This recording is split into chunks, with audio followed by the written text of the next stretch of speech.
tirahin ko na, baka tirahin pa ng iba. Admin accomplishment. Pag-upo, binuwag ang PECC. Anti-Corruption Commission. O di wow. First, cover up with collateral damage. Sa PI,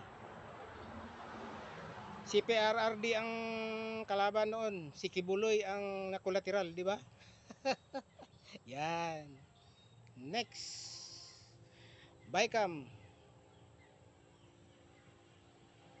Bicam with collateral damage. Sino? Cover up with collateral damage sa Bicam. Si BP Sara. Di ba? Para hindi mapag-usapan ang Bicam. Next. Cover up with collateral damage. May nangyari sa US kay Tantoco. Anong ginawa? Cover up with collateral damage. Pinadakip si Duterte para hindi mapag-usapan yung sa US. Di ba? Ang galing talaga, master talaga nila 'yan ah. Next. Ang sa flood control ngayon. Anong nangyari? Meron ding na collateral damage. Nang matumbok na sana, anong nangyari?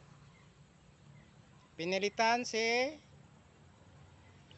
ang papalitan diyan talaga, ayaw nila kasi may nabigkas na doon si Marcolita. Ang collateral damage kay Marcolita si Chis Escudero. Tingnan mo. Collateral damage pa rin. Master talaga nila yan pala. Yan ang totoo diyan. Yan ngayon. Ito breaking. May mga ano pa niya. Mamaya, bukas ng umaga, may ano ako sa inyo. I-breaking ako sa inyo. Yan, ang ano ng admin na to. Ang master nila. Ang accomplishment nila yon lahat. Di ba? Yon ang pinaka ano nila. Dagdag ko lang yan guys. Dagdag. Thank you. Good afternoon.